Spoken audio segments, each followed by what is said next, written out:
300 mecheros, si la memoria, 370 mecheros, si la memoria no me falla, en toda la Amazonía. Qué locura. Entonces, la Amazonía no está cumpliendo el rol de justamente captar gases de efecto invernadero, si no habrá que hacer el estudio. Probablemente esté compensado de forma muy negativa con los mecheros. Bienvenidos a Educación Alternativa Podcast, es el lugar donde aprendemos diferente, pero tenemos mentes brillantes. El día de hoy tenemos un podcast bastante especial porque, a diferencia de capítulos previos, el día de hoy tenemos dos invitados. Primero que nada, Anto, de las fundadoras de la campaña Yas Unidos, Inti Gronenberg, activista ambiental, exitoso empresario y político aquí en Ecuador. ¿Cómo están, chicos? Bienvenidos. Muy bien, Juan, muchas gracias por la invitación. Es un gusto estar contigo y también acá con el Inti. Gracias. Inti, ¿cómo estás? Contento de estar aquí y expectante de ver qué podemos hablar sobre Yasuní, sobre el futuro de este país también, porque yo creo que nos jugamos eso, ¿no? No es solamente un punto específico en el país, sino es el modelo ecuatoriano. ¿Qué es el modelo ecuatoriano en realidad de desarrollo, no? Este programa es auspiciado por McCormick y por Chilling Mood. Madurar es darse cuenta que no quieres estar cerca de dramas, estrés o conflictos innecesarios. Empiezas a elegir la calma sobre el caos, la distancia sobre las faltas de respeto. Empiezas a priorizar tu paz, tu salud mental y tu felicidad sobre todas las cosas. Chilling Mood, la salud en tus manos.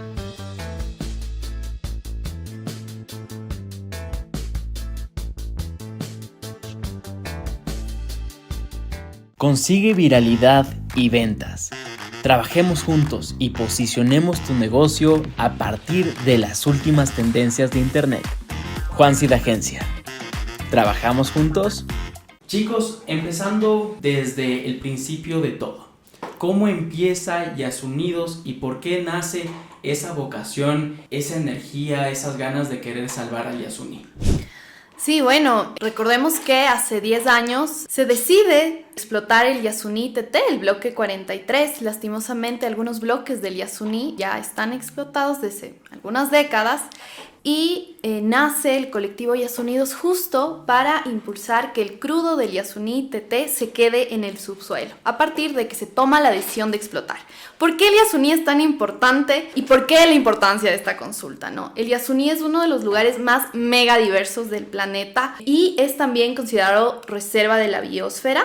Y también es el hogar de los últimos pueblos aislados del Ecuador, que son pueblos indígenas aislados que no han decidido tener contacto con la civilización como nosotros lo conocemos. No tienen un teléfono celular o ni siquiera una cédula de identidad. Sin embargo, están reconocidos por la Constitución del Ecuador, ¿no? Y ahí habitan estos pueblos y son los dos últimos pueblos de lo que se conoce que viven ahí. Y ahora, por la industria petrolera que cada vez crece más en la zona, están amenazados.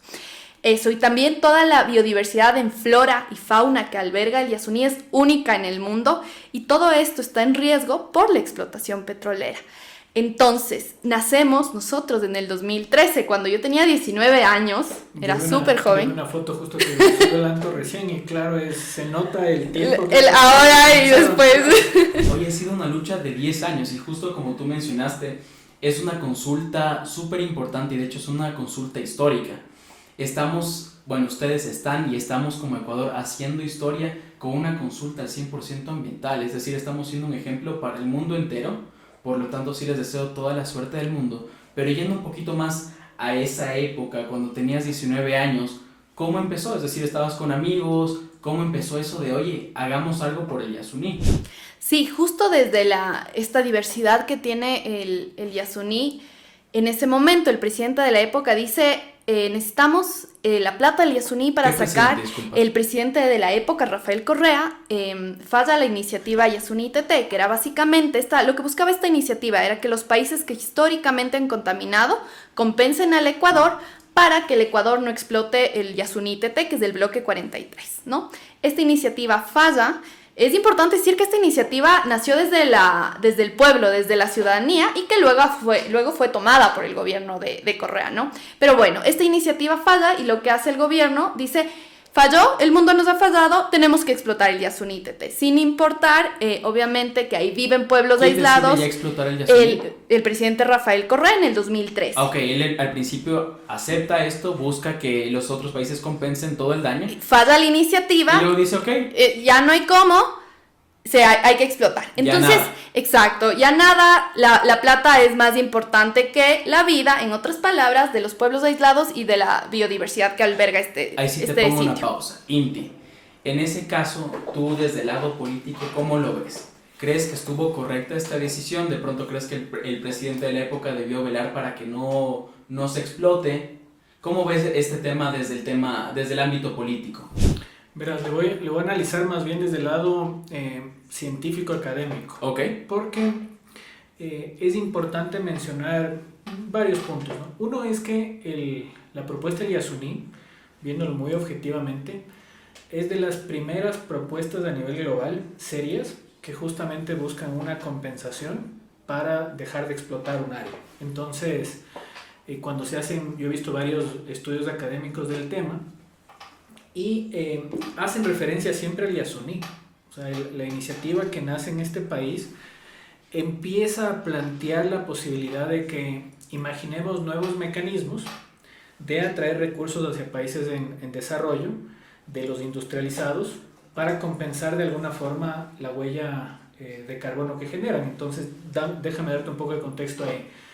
El resultado del cambio climático es justamente la emanación principalmente de sectores como el industrial, la agricultura también, la ganadería, pero es la emanación de gases de efecto invernadero, entre ellos del CO2.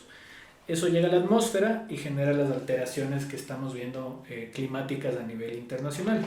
Entonces la idea es que tenemos que reducir esas emanaciones de estos gases, y una de esas formas es compensar. Entonces, que los países y las industrias de los países industrializados traigan recursos hacia los países en desarrollo, y que eso nos permita conservar, regenerar áreas y demás. Entonces, lo que sucedió en aquel entonces es que era algo que recién empezaba a hablarse a nivel internacional. De hecho, estudios de una empresa británica que maneja el tema de bonos de carbono habla de que más o menos empieza a coger madurez el concepto 2015. 2014-2015 a nivel internacional. ¿Y por qué? ¿Crees que fue moda? No, en realidad es porque el mundo sigue pensando en cómo vamos a enfrentar el cambio climático. No solamente es el cambio climático, hay tres grandes problemas que tiene la humanidad: cambio climático, pérdida de biodiversidad, que ese sí nos concierne como región, y la polución plástica. Esos tres son los grandes problemas que pueden destruir a la civilización. Entonces, recién en el 2015 está el Acuerdo de París.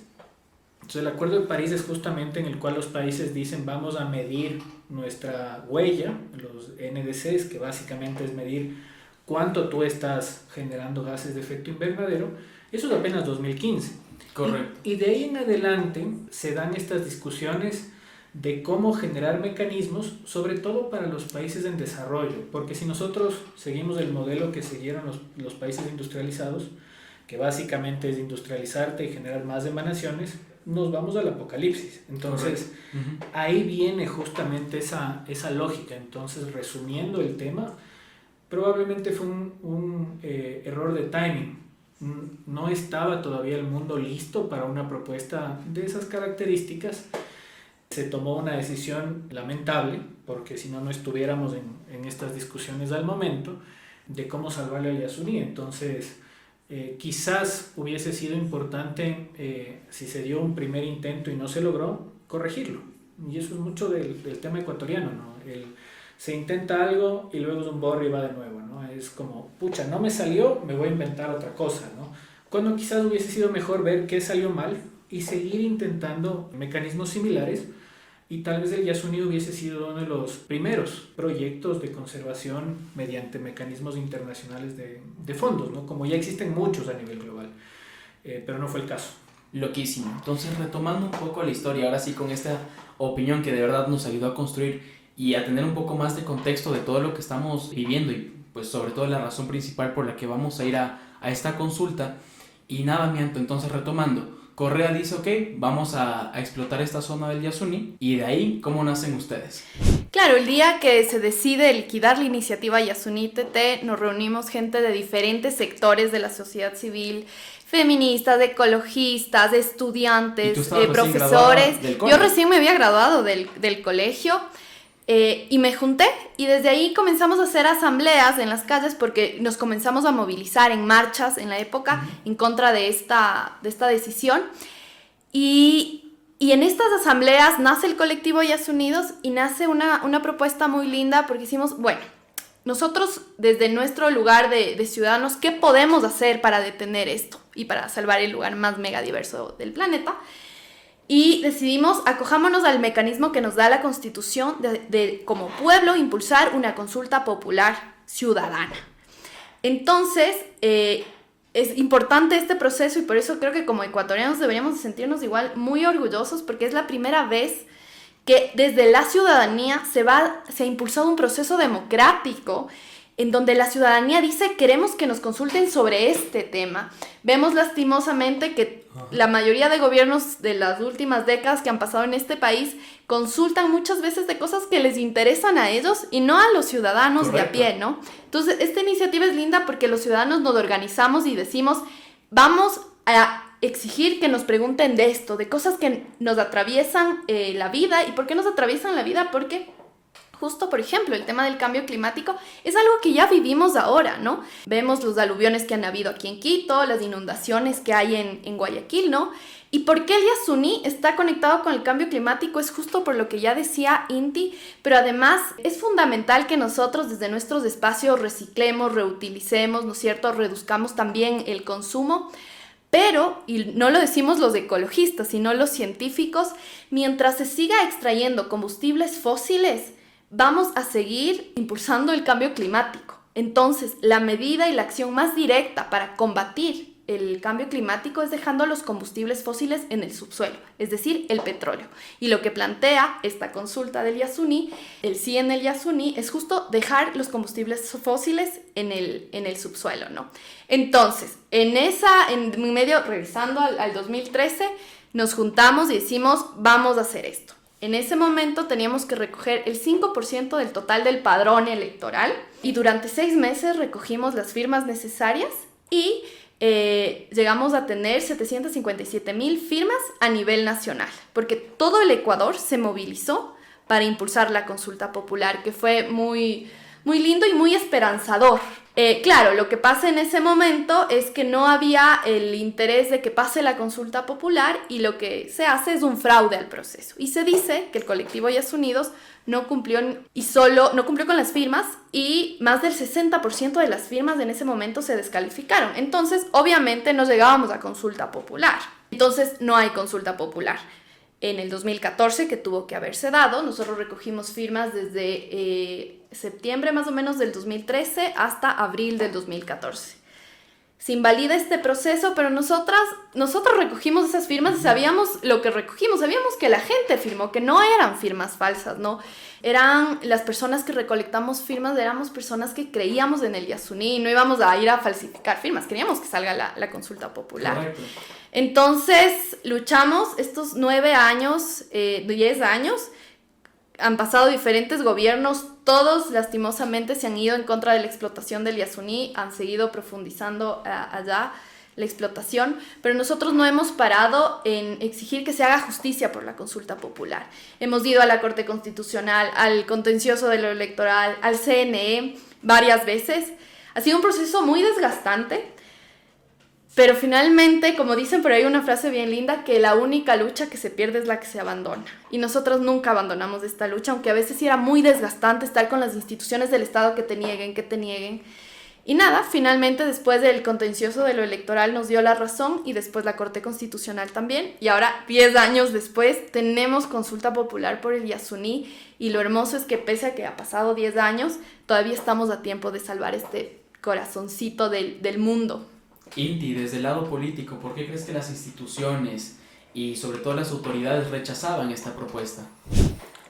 Bueno, es un reflejo súper claro de, digámoslo así, de la decadencia de lo político en este país, ¿no? Es por eso muchas veces que a veces personas jóvenes y con mucho interés de aportar, intentamos entrar y nos encontramos con eso, ¿no? Con un sistema decadente en el cual por presiones políticas y por falta de visión se ponen a hacer un proceso de invalidar firmas que no es la primera vez que escucho, o sea, es la primera vez en un proceso ciudadano, pero por ejemplo se da muchísimo en la creación de movimientos políticos nuevos, de partidos políticos en los cuales a mí no me cabe en la cabeza cómo pueden invalidar 60% de las firmas. O sea, puede haber un error, ¿me entienden? O sea, puede haber que una gente lo hizo diferente a lo que está en el sistema del registro civil. Tal vez, pucha, no está legible tu cédula de identidad del número, pero tasas de 5, 6%, 7% debería ser lo lógico, pero dar un número, ¿no? Pero que lleguen a invalidarte el 60%, algo similar he escuchado que recientemente le pasó, por ejemplo, al Wilson Merino con Imparables. Te dice un poquito de qué está pasando en el sistema y son cosas que estamos acostumbrados a que como que se vuelven normalidad y no debe ser la normalidad. La normalidad debe ser el pragmatismo puro y en el cual si es que existe el porcentaje de firmas, por más que un gobierno se encuentre en contra de lo que quieren consultar a la gente, debe darse paso. Entonces te hace ver, y por eso muchos procesos sociales se caen. La suerte con Yasunidos y con Anto y la gente que impulsa esto, es que a pesar de tantas piedras que les han puesto en el camino, o sea, la han jalado y han llevado esto hasta las últimas instancias. Pues son 10 años. 10 años en los cuales cuántas cosas hubiesen podido cambiar, ¿me entiendes? Entonces, terrible. No nos podemos acostumbrar a que ninguna institución pública promulgue y tome ese tipo de decisiones como que fuera lo normal, porque no es lo normal. Lo normal debería ser que se haga de forma técnica y no bajo intereses políticos simplemente coger y invalidar algo, el esfuerzo de la gente, ¿no? Entonces, te dice mucho de lo que hay que cambiar. Genial. Inti, aquí me encantaría analizar entonces, para el Estado, ¿estamos de alguna u otra forma, o por lo menos ese es el pensamiento del común, perdiendo o dejando ir una de las principales fuentes de ingreso económico para Ecuador? Por lo tanto, yo te pregunto, ¿esto es cierto? ¿Es una ventaja o una desventaja que esta consulta gane? Verás, empecemos por un análisis del sector petrolero de este país, muy brevemente. Vamos 50 años de producción petrolera en este país. La idea cuando se empezó la explotación petrolera del Ecuador es que nos saque del subdesarrollo, se hablaba de aquel entonces de concepto, y que nos debe hacer una sociedad desarrollada, que no haya inequidad tan alta, que la tasa de desempleo no sea la que tenemos y que no existan los niveles de pobreza. 50 años. No se dio el caso. ¿Por corrupción? Múltiples razones, de hecho hay estudios que te hablan sobre el tema. No solamente es eso, sino el destino de los recursos petroleros. Mientras países como Noruega cogieron todos esos recursos para invertirlos en salud, educación y un fondo de inversión que cada vez fue creciendo. Para el Ecuador no hubo, esos recursos no iban directamente proyectos a largo plazo, sino era simplemente para lo que es caja fiscal. Entonces, no dio el efecto que se esperaba. 50 años de un proceso de explotación que lo que está haciendo es cada vez agotar esas reservas de petróleo. El petróleo no es eterno. Y cada vez nos encontramos con la desesperación del país en general, pensando que esa es la única visión, de seguir buscando nuevos yacimientos. Y esos nuevos yacimientos están llegando a áreas megadiversas, incluso sin que la calidad de ese petróleo sea el mejor. El petróleo que se encuentra debajo del Yasuní es un petróleo que se conoce como crudo pesado. Okay. No es un crudo liviano, que es lo que tú buscas encontrar en un yacimiento petrolero en principio. Entonces, ¿ahora qué está pasando? ¿Y este crudo pesado, cuál es la diferencia? Es el grado de densidad. Se mide en el grado API. Mientras el número es más alto, más melcocho, si quieres llamarle de una forma. Si el número es más alto, es menos melcochoso, más líquido. Entonces el WTI, que es el West Texas Intermediate que se usa para medir, tiene un API 40. ¿Qué quiere decir? Que es un petróleo líquido que tú lo puedes extraer sin que esté mezclado con agua, ojo, ¿no? Porque por ahí engañan. El API que tiene el ITT, estamos hablando de 14-15 grados. llega hasta 8 grados. Entonces ya no es un petróleo de alta calidad que te vuelva un modelo rentable. Okay. Y no es el único caso. El Ecuador ya está viviendo un punto en el cual se están agotando las reservas petroleras. Investigadores hablan de 7 a 10 años. Entonces, el Ecuador no va a vivir del petróleo. El Ecuador no va a salir de la pobreza a través del petróleo. No lo hizo y ya estamos en una transición a nivel global. O sea, ya es too late para intentarlo ser. No nos da el tiempo. Correcto. Entonces el Ecuador tiene que llegar a una transición. El punto es que en esa necesidad en un lado están llegando a zonas que no debieron entrar. No se puede, porque la riqueza de esos sectores, justamente del Yasuní-Tete, la riqueza no se encuentra bajo tierra. La riqueza de ese sector se encuentra sobre la tierra, porque arriba tú tienes una megadiversidad. Anto ya nos decía, es la región más megadiversa por kilómetro cuadrado del planeta Tierra. Ha sido revisada por instituciones como el Smithsonian, que son de muy, muy alto renombre a nivel internacional, múltiples estudios al respecto. Y no solo que es única, es la más megadiversa, es única. Más del 99% de las especies que se encuentran ahí no hay en otro lado. Entonces, ese recurso, si tú haces, ahí puede estar la cura contra el SIDA, puede estar la cura contra el cáncer, sin necesidad de explotar el área, sino simplemente investigarla, ¿no? Y solo déjame acabarte la idea para que entendamos la importancia.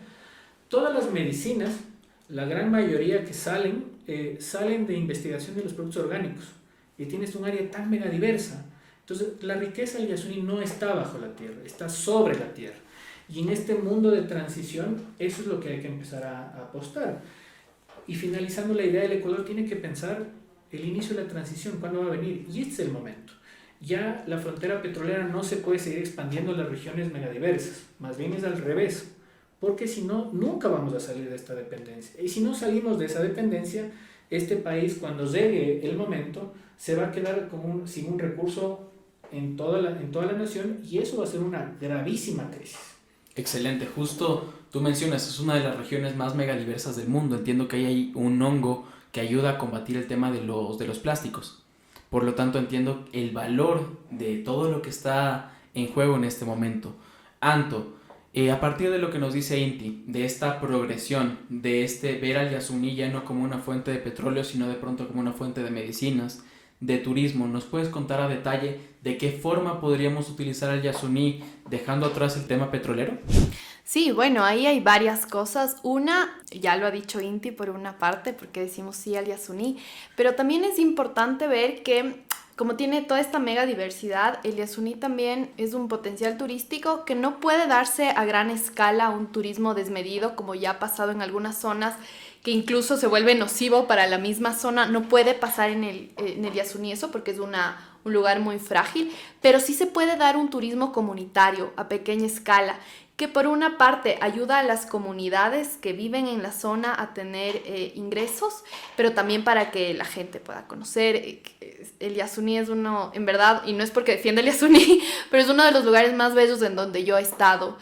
Y claramente es una alternativa al turismo comunitario, y vemos cómo en el turismo en este país, por ejemplo, ahora el discurso de la industria petrolera, dicen, pero hay gente que se va a quedar sin empleo, ¿no es cierto?, correcto, en la zona. Pero lo que vemos es que en este país el turismo da mucho más empleos que la industria petrolera. De un empleo que te puede dar en la industria petrolera, el turismo te puede generar 25 aproximadamente. Entonces, sí amplía, en verdad, como los ingresos económicos, si lo vemos desde el lado del turismo, como una alternativa, ¿no? ¿Qué tipo de ejemplos turísticos estamos hablando? Desde hoteles, no sé, zonas como zoológicos. Cuéntame un poquito más, ¿qué se puede llegar a hacer en tema de turismo? Sí, y ya hay ejemplos en el Yasuní, eso es lo lindo, no hay que ir a crear nada. Ya hay ejemplos, hay comunidades como por ejemplo en Añangu, en donde hay ya infraestructura que sea amigable con el ambiente además.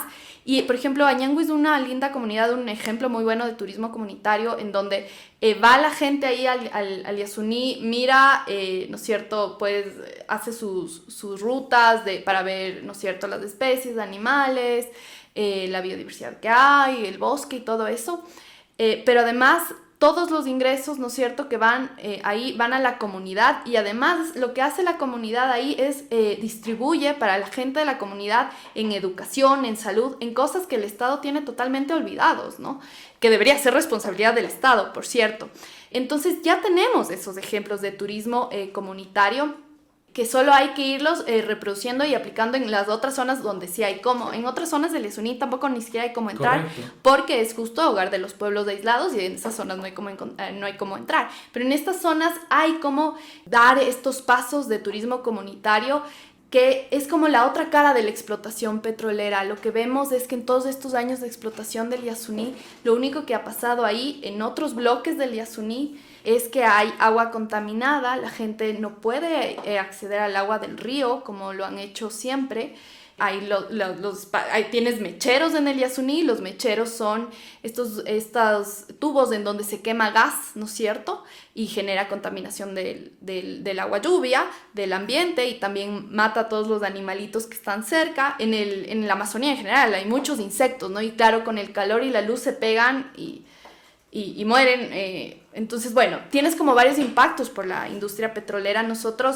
Y es importante decirlo porque muchas veces nos dicen, y cuando comenzaron a explotar el Yasuní nos dijeron, el Yasuní se va a explotar, pero se va a explotar con la mejor tecnología de punta, entonces no va a pasar nada aquí.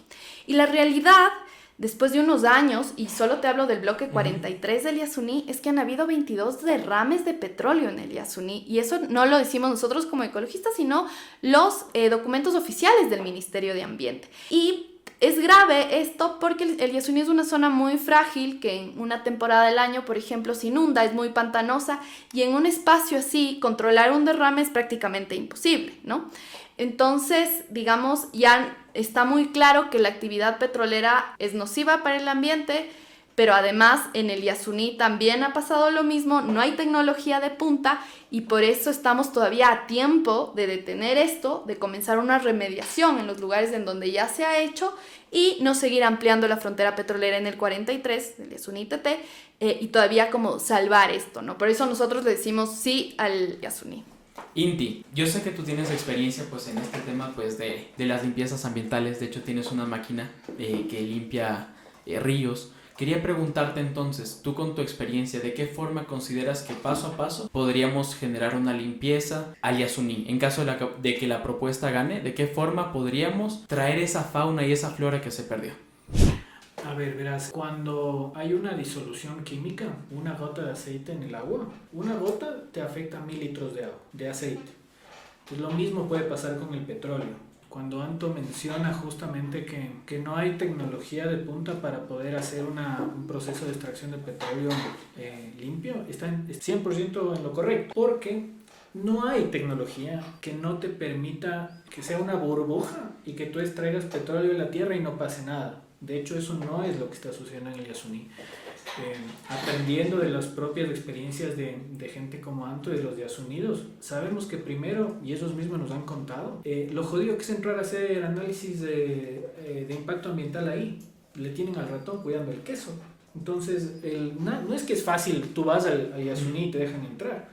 Eso está controlado por el Ministerio de Recursos No Renovables.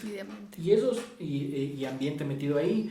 Y no dejan que sean, a pesar de que hay muchas instituciones que quieren ir a ver el resultado de forma independiente, no te dejan entrar. Entonces, a ciencia cierta no sabemos el impacto real actual. Eso se sabrá post consulta.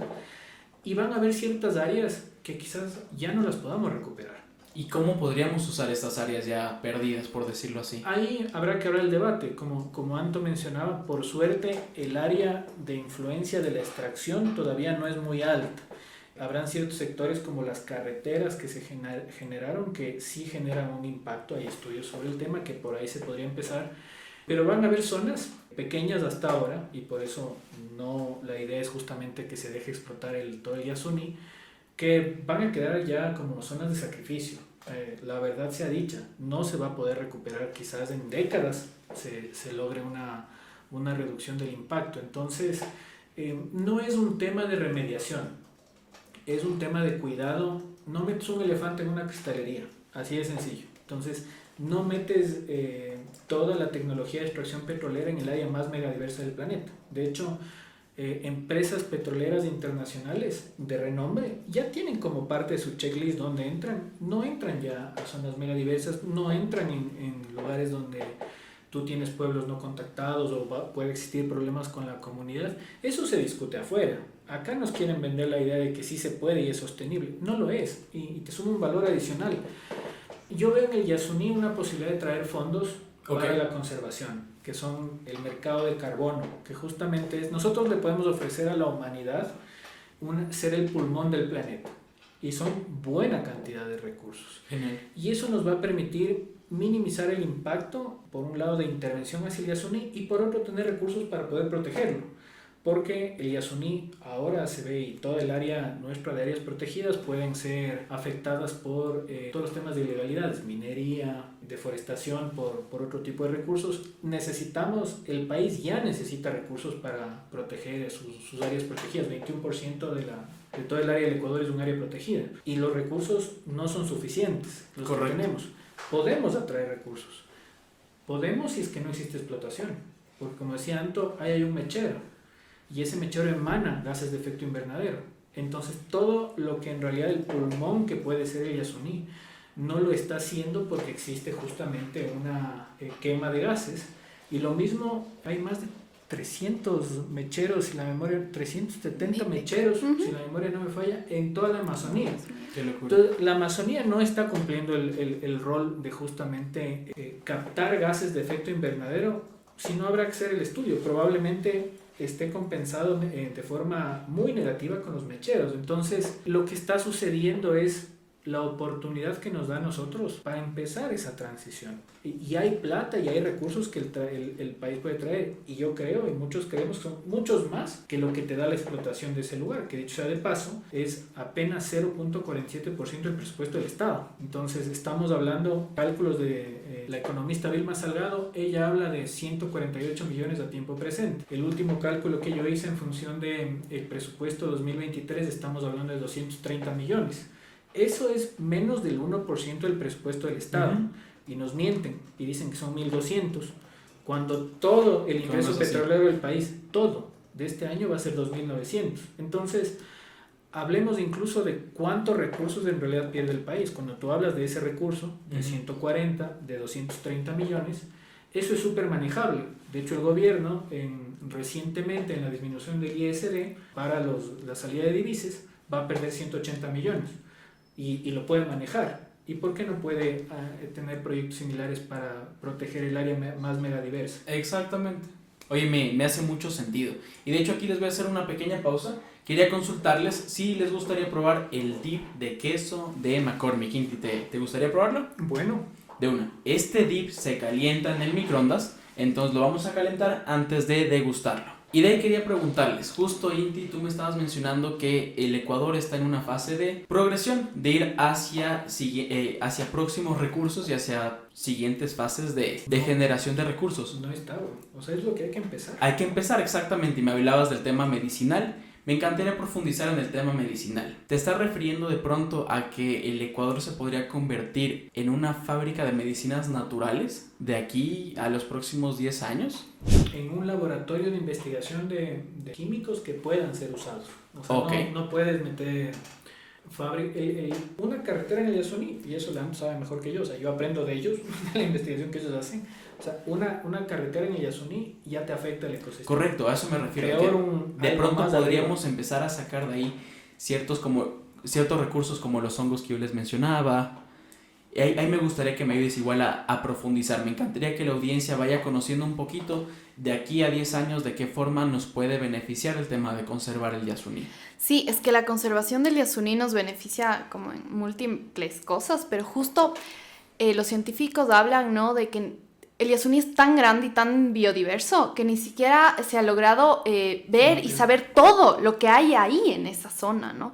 Entonces, como ya lo decía el Inti, hay cosas, podríamos encontrar ahí remedios para muchas enfermedades. Pero el problema es que si nosotros seguimos explotando este sitio, no va a quedar nada. Y ahí llegamos a otro punto que es más general, y es la importancia de que el país diversifique su economía.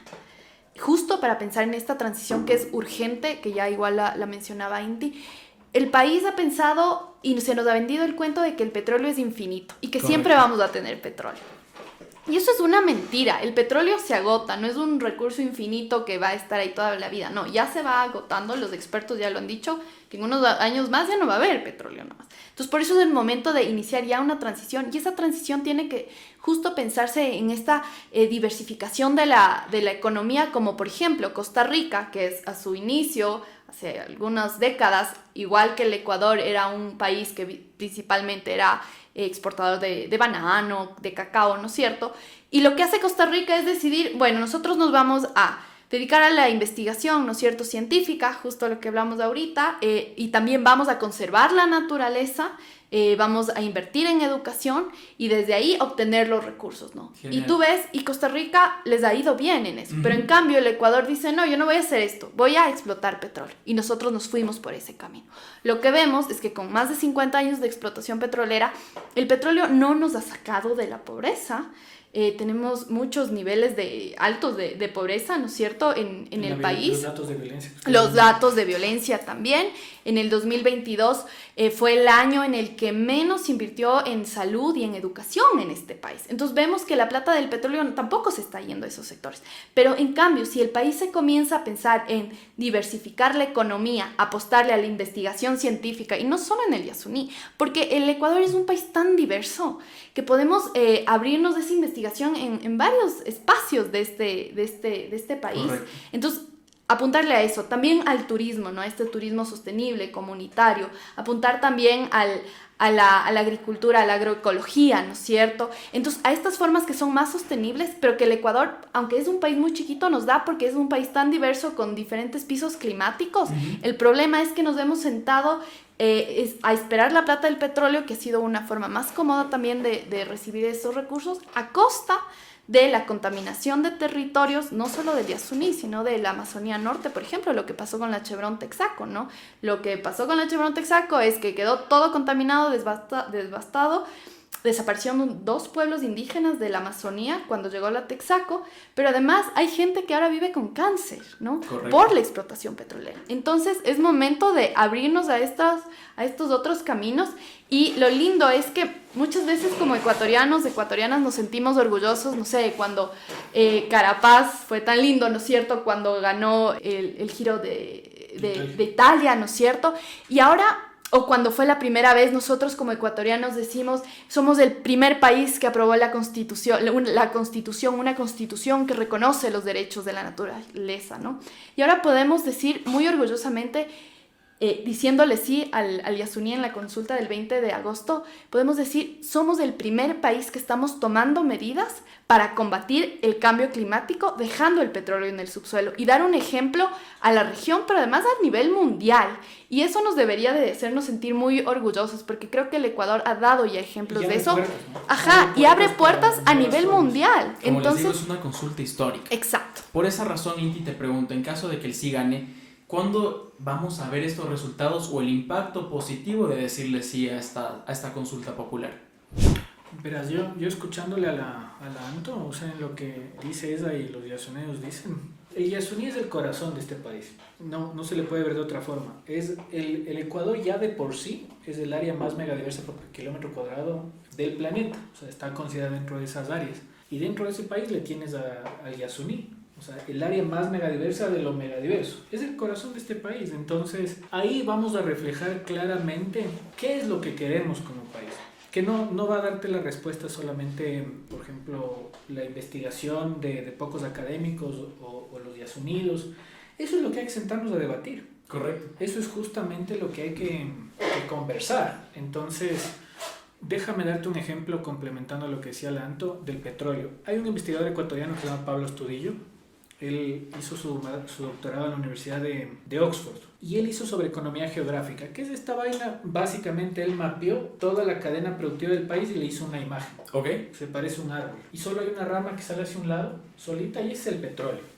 Pero el petróleo nunca se encadenó, el petróleo nunca generó una suerte de distintas industrias más allá de la explotación en gran nivel. ¿Eso qué significa? No genera empleo, como sí sucedió en otros lados. Y el problema del empleo en este país viene del retorno a la democracia. El Ecuador nunca ha tenido capacidad desde el retorno a la democracia de crear la suficiente cantidad de empleos adecuados para su gente. Ahondemos un poquito en qué estoy diciendo. Ok. Eso significa que acá el país no tiene capacidad de dar fuentes de empleo a todas sus personas, a los jóvenes. Por eso tienen que emigrar, por eso tienen que trabajar en el subempleo que se conoce, o sea, no tienen prestaciones y demás. No hemos podido hasta el momento. Entonces, a veces no es un problema de ingresos, es un problema de diversificación. Correcto, justo Entonces, como no decía depender Anto. de una, exactamente. O sea, Entonces no tú es- consideras que, ok, gana el sí y se van a abrir fuentes de empleo. hay que construirlas. Ok. Y eso hay que construir el modelo, hay que justamente aprender y darse cuenta de que qué ha funcionado mal y qué puede funcionar bien. En el bloque 43 hay menos de 1000 fuentes de trabajo. En el mismo Yasuní hay un emprendimiento que conocimos recién que se llama Milka, Ok. de gente de comunidades del Yasuní que producen derivados del cacao de forma sostenible. No es un monocultivo, sino es agricultura, la agroecología o agricultura regenerativa, que se llama, que la hace mucho en Costa Rica. Un emprendimiento, 827 fuentes de empleo. Uno, en la misma región. Entonces, tal vez lo que hay que hacer es que no haya uno, sino hayan 50, que lo hagan de forma que no dañen su entorno y genere recursos. Y eso mismo replicar desde el corazón de este país, que es el Yasuní, hacia otras regiones. Y así vamos cambiando el modelo. Entonces, el proceso de transición ni siquiera es opcional. El mundo puede vivir sin petróleo, y de hecho va a vivir sin petróleo. El mundo no puede vivir sin biodiversidad, porque eso es el apocalipsis. Entonces, es necesario que empecemos esa transición. ¿Y por qué no el costo de oportunidad? Que el país del Ecuador se posicione como los primeros que están dando pasos adecuados y se empiece a posicionar a nivel internacional como ese espacio del planeta donde se está dando esta transición. Es decir, aportaría mucho a la marca país. Aportaría mucho a que nos volvamos un lugar atractivo para una inversión que no termine de llegar a este país. Excelente. Oigan, vamos a degustar entonces nuestro dip de queso de McCormick. Por favor. Ahí échale un saludo a la cámara. Buen provecho. Gracias. Sea rico. Por favor, Inti. Gracias. Anto. Vamos a probar qué tal está. Justo nos mandaron el día de hoy este dip para degustarlo aquí en el podcast. Así que nada, salud. Muy bueno. Pero bueno. Los de Como- McCormick podrían producirlo aquí en el país también si no lo hacen todavía. Oye, como para una noche de pelis, para compartir una buena conversación está excelente. De hecho, se elabora aparte de aquí muy bien, en Cayambe. Un fuerte abrazo a McCormick. A ver, retomando un poco las preguntas, y aquí va una pregunta para Anto súper importante. ¿Qué pasaría si es que en la consulta popular gana el no? ¿Cuál sería el impacto? Sí, bueno, primero, por suerte, el Ecuador ya nos ha dado ejemplos del pueblo ecuatoriano que es muy sensible con el tema de la naturaleza. Es el primer país que aprobó los derechos de la naturaleza. También uno de los primeros que también ya ha aprobado los derechos de los animales en las consultas populares ambientales que ya han habido en el Azuay. Justo con el tema de la minería ha ganado el sí. Ha ganado el dejar de extraer minerales con más del 80%. Entonces, digamos, por suerte el pueblo ecuatoriano es como muy sensible con estos temas y desde ahí tenemos mucha esperanza que el 20 de agosto le vamos a decir sí al Yasuní. Sin embargo, el problema de seguir extrayendo el crudo del Yasuní y TT es catastrófico porque, ya lo vemos, lo decía antes, cuando la Texaco explotó en la Amazonía Norte desaparecieron 2 pueblos indígenas. Eso podría pasar ahora y con eso el Estado ecuatoriano podría estar cometiendo delito de etnocidio porque los derechos de los pueblos aislados están reconocidos en nuestra Constitución, pero también con convenios internacionales. No, eso es una. Y la otra es que el Yasuní es de estos lugares únicos en el mundo. Es como cuando tú tienes tal vez la obra de, yo qué sé, de Picasso, de alguna obra de Picasso que es única y alguien va y la destruye. Nunca más va a ser igual, tal vez puedan repararle, pero nunca más va a ser igual, el daño ya va a estar hecho. Y eso mismo puede pasar con el Yasuní. Si siguen explotando en el 43, en el bloque 43 del Yasuní, una vez que ya exploten todo, nunca más va a ser igual, nunca más vamos a tener ese nivel de biodiversidad van a morir miles de especies de animales, vegetales, y vamos a dejar además que mueran los 2 últimos pueblos aislados no contactados de este país. Entonces es importante ver cómo las y los ecuatorianos ahora tenemos esta decisión tan importante en nuestras manos, con nuestro voto el 20 de agosto, y por eso es importante decirle sí al Yasuní. Inti, dentro de tu análisis, de pronto, ¿qué has podido ver si es que gana el no? ¿Qué nos puede pasar dentro de tu análisis? A ver, yo veo el titular. Como yo les decía hace un rato, no puedes meter un elefante en una cristalería. Por tarde o temprano, por más que tengas cuidado, te va a destruir todo lo que tienes ahí. En 1987 hubo un terremoto en Napo y tuvo implicaciones muy fuertes. Incluso se rompieron oleoductos acá en el país. No afectó zonas, por suerte, como las explotaciones del Yasuní, porque tampoco había una infraestructura como la actual. No estamos exentos a desastres naturales en este país. Si el peor escenario se da, y se da algo que ya ha ocurrido en este país, que nadie te puede garantizar. Tú pregúntale a alguien pro explotación si te puede garantizar que llega un terremoto o algo similar y no va a pasar nada. Nadie te dice eso, porque saben que no lo pueden garantizar. Correcto. Si eso se da, si seguimos pensando con ese pensamiento cortoplacista que es como, no va a pasar nada, mañana, no sé qué pase. Si se da eso y se da un problema de esa magnitud, ¿el titular cuál va a ser? El Ecuador destruyó el área más megadiversa por kilómetro cuadrado del planeta. Correcto. Y pregúntame si alguien va a invertir en este país en temas de conservación. Que ya es de hecho, cuando se dio el evento 2007, como lo decimos, 2007-2013, no había mercados maduros en el tema de conservación de biodiversidad. Apenas el año pasado se firma el acuerdo global de proteger el 30% del planeta para liberar recursos y demás. Esto va a crecer. Pero ya se dio en aquel entonces esa idea de que el país perdió, la comunidad internacional nos perdió confianza por esa decisión de decir, ya vamos a explotar el Yasuní, aunque sea un poquito, y muchos fondos de conservación que llegaban al país dejaron de llegar o se demoraron en volver. Porque perdimos confianza. Correcto, y ahora otra vez recién estamos recuperando, ¿no? Recién se dio este tema de el swap, el intercambio de deuda para conservación de Galápagos, que de hecho es el más grande en recursos de esas características de la historia. Entonces, el Ecuador está para ese tipo de cosas, para ese tipo de proyectos. Pero ¿quién invierte? Primero, ahora, no es posible traer esos fondos. ¿Por qué? Porque la gente que hace conservación de estas características sabe que son proyectos a largo plazo. Entonces saben que ahí hay un riesgo, saben que están los mecheros que justamente Anto comentaba y que están emanando gases. Entonces es quedarnos en el pasado. O sea, correcto. El resumen de lo que nos jugamos en agosto es condenarle a este país a ser un país petrolero en un mundo que está dejando el petróleo. Entonces, ¿qué lógica tiene? No existe lógica en eso. Entonces hay que saber parar. Para ir cerrando un poco la entrevista, me encantaría, Anto, que le mandes un mensaje pues a todas las personas que nos están oyendo, sobre todo para concientizar, para invitarlos pues a votar sí, y sobre todo a invitarlos a conservar nuestro Yasuní. Lo mismo, Inti, te doy la palabra pues después de Anto. Muchas gracias. Primero gracias a ti por invitarnos a este espacio. Te voy a regalar este sticker aquí de la campaña Sí a la Vida, Sí al Yasuní. Miren, nada más, está muy muy cool. Como de hecho, no le hemos preguntado, Juan, si ya sabes cómo vas a votar luego de...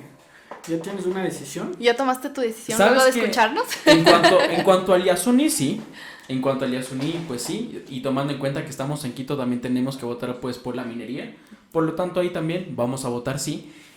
En cuanto al tema presidencial, sabes que estoy indeciso. Más bien ahí les lanzo la pelotita a ustedes. ¿Ustedes ya saben por quién van a votar en cuanto a presidente? Claro, por el Yasuní. Mi candidato es el Yasuní en estas elecciones, porque creo que justo desde ahí nosotros como ciudadanía podemos decidir sobre el futuro de este país, sobre qué país queremos para las futuras generaciones, qué mundo queremos dejar para las futuras generaciones, pero también podemos elegir si queremos una Amazonía contaminada como la Amazonía Norte, ¿en dónde? Se ha perdido grandes espacios diversos, donde ahora hay ríos contaminados, donde la gente se está muriendo ahora de cáncer. O queremos un Yasuní diverso, con vida, con los pueblos aislados que habiten ahí libremente. Y ahora tenemos la decisión de decidir eso. También de decidir en ser el primer país de dar el ejemplo al mundo, de decir, esta decisión estamos tomando para parar el cambio climático. Entonces, por eso nosotros le decimos sí al Yasuní este 20 de agosto. Y sí, ese es nuestro candidato, el Yasuní. Enti, ¿tú algún mensaje para toda la gente que llegó hasta este momento del podcast? Bueno, feliz de que el Juansi le dice sí a la vida primero, así que muy bien, Juansi, que te hemos convencido. Y eso es lo importante. Mira, la campaña que están haciendo en contra de lo que estamos hablando del sí a la vida es una campaña del miedo, ¿no? Oye, sobre todo es interesante porque esa campaña en contra viene de las instituciones. Sí, y con datos errados, que a veces es triste. O sea, meten miedo a la gente con datos irreales, dicen que vamos a perder 1.200 millones. No es cierto, lo hemos comentado. En la lucha de Yasunidos en la Corte Constitucional se dio justamente la oportunidad a Petroecuador que presente datos y cifras, y esas cifras no son los 1.200 millones. De hecho, esos documentos están, se los ha revisado, es al menos 6-7 veces menos que eso. Entonces, no está bien que un Estado primero no deje que se haya hecho la consulta antes, como nos contaba Anto. No está bien que nos metan cualquier cosa como datos para hacer tenerle miedo a la gente. Por eso no hay que dejar que el Estado también aprenda que con el miedo no se gana la gente. Más bien es sí a la vida, sí a esta oportunidad de desarrollarnos. Y en el tema político, como bien dice Anto, o sea, ahí no hay que mezclar las cosas. Una cosa es el Yasuní y otra es el corazoncito político de cada uno. Pero yo sí he de votar por el que sea muy claro en el tema de que quiere ayudarnos a ir hacia esa transición. Habrá que ver quién es, no sé todavía, pero tiene que ser alguien que tenga esta visión, ¿no? Que entienda que existe un país más allá de la explotación y que es necesario ir hacia allá, y que ojalá podamos empezar a dar ese camino hoy en agosto. Para mí es más importante la consulta popular, por lo que se está jugando, que la elección presidencial. Correcto, porque esto va a durar más que 15 meses. Correcto, así es, esto va a ser el inicio de la transición. Entonces, más bien, más fuerza a pensar el sí a la vida en las consultas del Yasuní de Quito sin minería, que también es un tema muy importante, a repartir este mensaje, porque nos vamos en contra de grandes capitales, de miedos, de un Estado. Entonces, que muchas veces te dice información incorrecta, ¿no? Entonces, eso, así que ayúdenos a repartir este mensaje, sumémonos a los Yasunidos. Y sobre todo decirle sí a una propuesta que nace de jóvenes. Es lo que más bonito se me hace. Por otro lado, preguntarte, Anto, en caso de que gane el sí, ¿qué va a pasar con Yasunidos después?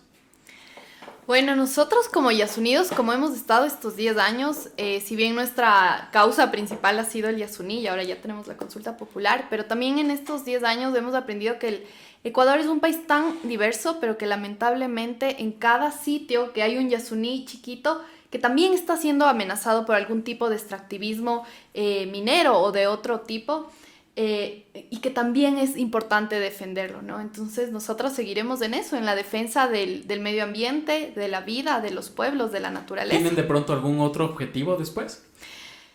Defender la naturaleza y los pueblos y la vida, ese será nuestro objetivo. Creo que siempre, si 10 años estuvimos esperando esto, vamos a seguir. Que así sea, felicitaciones. Y yo de hecho, aprovechando que está el Inti acá y está el Anto, oigan, yo les quería proponer algo para que este mensaje y sobre todo para que este podcast llegue a más personas. ¿Ustedes estarían abiertos a hacer un giveaway? Un giveaway donde pongamos, yo puedo poner toda la canasta de Chilling Mood. Inti, de pronto te invito a poner de pronto un termito o algún producto pues Galapaxi, bienvenido. Anto también. Vamos a dejar esto a la expectativa Una vez tú termines de ver este episodio, ve a nuestro Instagram porque vamos a estar sacando una publicación compartida en nuestras 3 cuentas para que obviamente nos sigan y conozcan más sobre el Yasuni y den apoyo pues a esta excelente causa. ¿Y qué les damos del giveaway? Yo pongo también una botella de Galapax. Una botellita Galapax. Yo pongo toda la canasta de Chilling Malt. Yo pongo esta camiseta del Yasuni muy linda. Y así armamos un mega giveaway. Lo único que tendrán que hacer es seguir los pasos que van a estar en la publicación.